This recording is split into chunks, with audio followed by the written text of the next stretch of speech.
পরে আপনারা জানেন এটি একটি মোশন শুনানি হয়, অর্থাৎ প্রাথমিক শুনানি হয়। প্রাথমিক শুনানির পরে যদি আদালত কনভিন্স হন তাহলে তিনি রুল ইস্যু করেন অথবা অন্তর্বর্তীকালীন কোনো আদেশ প্রদান করেন। বিধান অনুযায়ী শুধুমাত্র মোশন হিয়ারিংয়েই পক্ষদের আসলে আইনগতভাবে বক্তব্য রাখার কোনো সুযোগ না থাকার পরেও বিজ্ঞ আদালতের কাছে জনাব ইশরাক হোসেনের আইনজীবীরা উপস্থিত হন এবং বিজ্ঞ আদালত তাদেরকে সুযোগ করে দেয়। সুযোগ করে দেওয়ার পরে তাদের পক্ষেও বিজ্ঞ আইনজীবীরা বক্তব্য রাখেন। দুই পক্ষের বক্তব্য শেষে আজকে ঠিক 12:30 বিজ্ঞ আদালত রেখেছিলেন এবং শুরুতেই মহামান্য আদালত তিনি একটি তার অভিব্যক্তি ব্যক্ত করছেন যে তিনি শর্ট একটি ইস্যু করবেন এবং ইন দ্য টাইম এই যে গেজেট যে বিষয়টি আছে এটি স্টে থাকবে এবং ঠিক আগামী মঙ্গলবার এই বিষয়টির চূড়ান্ত শুনানি অনুষ্ঠিত হবে। কারণ মহামান্য আদালত ছিলেন আইনগতভাবে জনাব ইশরাকের পক্ষে যে আইনজীবী ক্লিয়ার করেছেন তাদের বক্তব্য অন রেকর্ডে আনবে। ঠিক যখন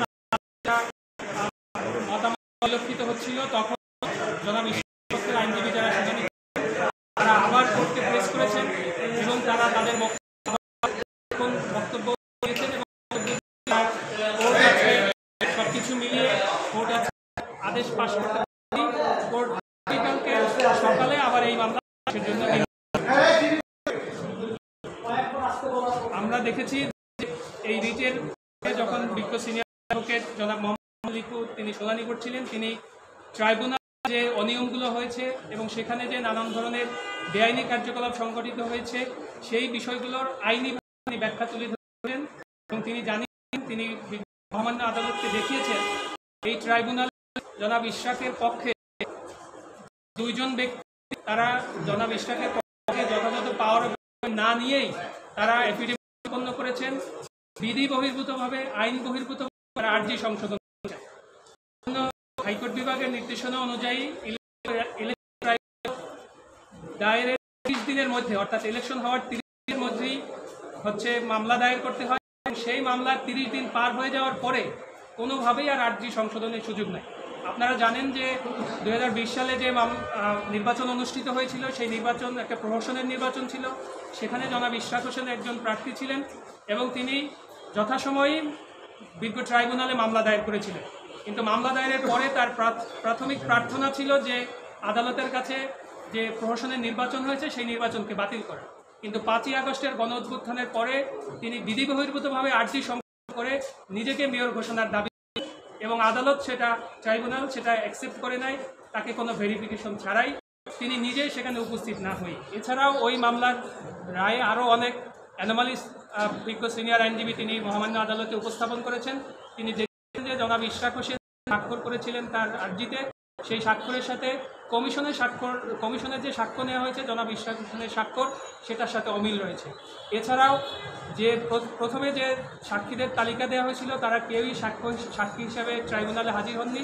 সকল সাক্ষীকেই বিজ্ঞ আদালতের কাছে অনুমতি নিয়ে কমিশনের সাক্ষী দেওয়ার জন্য তারা আবেদন করেছেন এবং আদালত থেকে কয়েক গজ দূরে ঢাকা আইনজীবী সমিতির মূল ভবনে তাদের কমিশন হয়েছে বলে অন রেকর্ডে দেখা গেছে, কিন্তু আদৌ সেটি কমিশনটি সম্পন্ন হয়েছিল কিনা এবং বিজ্ঞ আদালত যে রায় দিয়েছেন সেই রায়েও আইনের ভুল কোটেশন উল্লেখ আছে এবং সেখানে বিজ্ঞ সিনিয়র আইনজীবী তিনি আর্গু করেছেন যে এইগুলো সংশোধন ব্যতিরেকে এই মামলার রায় দেওয়ার সুযোগ নেই, অর্থাৎ এই রায়টি বিধি বহির্ভূত এবং তার কর্তৃত্ব বহির্ভূত হয়েছে, সেই জায়গাটি রিট পিটিশনার চ্যালেঞ্জ করেছে। এছাড়াও আরেকটি বিষয়ে শুনানিতে উল্লেখ করা হয়েছিল যে 5ই আগস্টের অভ্যুত্থানের পরে সরকার কিন্তু একটা সিদ্ধান্ত নিয়েছিল যে যত ধরনের নির্বাচিত সিটি কর্পোরেশন এবং পৌরসভার মেয়র আছে তাদের অপসারণের জন্য আইনে সংশোধনী আনা হয়েছিল এবং অ্যাকর্ডিং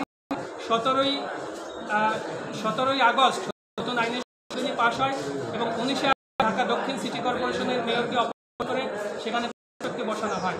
অর্থাৎ এই প্রশাসককে বসানোর সাথে সাথে আইনভাবে মামলার আর কোনো মেরিট থাকে না।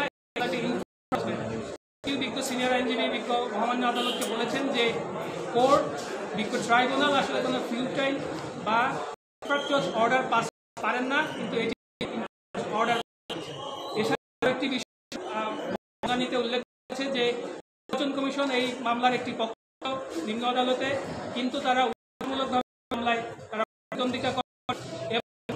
যেভাবে তড়িঘড়ি গেজেট প্রকাশ করেছে সেখানেও অন্য কোনো উদ্দেশ্য বা কোনো চাপ এটার পক্ষ থেকে আছে, সেটিও বিজ্ঞ মহামান্য আদালতের কাছে উপস্থাপন করা হয়েছে। কি আপনার প্রত্যাশা কি? রিটকারী যিনি রিটটি তার প্রত্যাশা